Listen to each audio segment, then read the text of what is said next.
Law commission करछन्ति निश्चय आम को स्वागत करवा जस्टिस रथों अध्यक्षता रही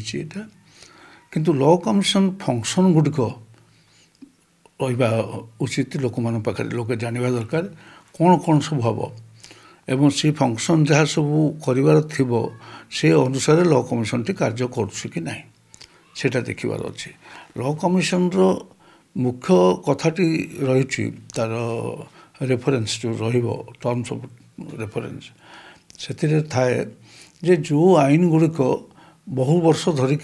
डिफंक्ट हो जाए तार कौन से आवश्यकता ना जो आईन गुड़िक आमर धरी जाऊ गोटे अच्छी व्यवस्था आलुवियल डिलुवियल एक्ट सेटा थिला बिहार ओडिशा जो थिला मिलित ये से समय आईनटी होता से जो सब प्रकार आईन अच्छी ताकू केमिति मॉडर्नाइज करा आधुनिकतार बर्तमान आवश्यकता अनुसार करा से गुड़िक सब रेफर होकर करा कथा से टर्म्स ऑफ रेफरेन्स ये लॉ कमिशन पे कौन अच्छी ता सरकार को आउट करवा दरकार सामना को आसवा दरकार आईपीसी सीआरपीसी बदल के जो नुआ है केमती भाव कार्यकारी कर देखिए टर्म्स ऑफ रेफरेन्स से गुटिक सब जो आईन है धर से आईपीसी सीआरपीसी एमती किसी बड़ गोटे बदल खाली धारा गुड़ाक बदली धर 144 धारा जहाँ थिला से 144 धारार से कार्य आउ गोटे धारा तादे लिखाईगला यहाँ से कथा गुड़िक केमिति भाव में कार्यकारी होउछि कारण लोक वकिल माने आगुरी अभ्यस्त थे पुराना आईपीसी सीआरपीसी ये अनुसार क्लाएंट जानूला जे आज्ञा 144 धारा जारी हे आज्ञा तापर 145 होगला अर्थ एगुड़ा सब जानूले बर्तमान से ही धारा को आपणापी कि नुआ धारा को जो बदलला जो व्यवस्था आसला से कि समय लगे और ता किपरि भाव में कार्यकारी होउछि याकु मध्य लॉ कमिशन देखा दरकार लॉ ये कमिशन आगु थिला नुआ है ना ये किसी डिफेक्ट लॉ रे अच्छी प्रोब्लेम होउछि आजुकेशन कोर्ट रे कि क्लाएंट मान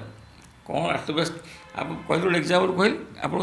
लॉ आमेंडमेंट आईपीसी सीआरपीसी से प्रोब्लेम कहीपर कौन आमेंडमेंट करहब कौन चेंज करहब आडभाइज करें देखना आडभाइज स्वागत से कौन आम से कैन बट जदि नकरे कि सेमती आश्वास चलला तार किसी लाभ ना तर्जना करा कम कर लॉ रिविजन करा दरकार law commission should discuss analysis research ये कलापर आउटकम हम in the interest of law हम लीगल एडजुकेशन ये आगुरी थिला फिलअप हो ना आपणकर ढेंकानाल से पट्टनायक थे आगुरी कमिशन थे लॉ कमिशन मेम्बर ये खाली स्टेट नुह दिल्ली में अच्छी नेशनल लेवल अच्छी आम कौन नरसिंह मिश्र मेम्बर थे ऑल इंडिया ये गुड थिंग अच्छी तापर जो एडवाइज करेंगे रिव्यू करेंगे रिविजन हम सेटा इंटरेस्ट ऑफ द लॉ पे हम प्रोब्लेम किसी ना।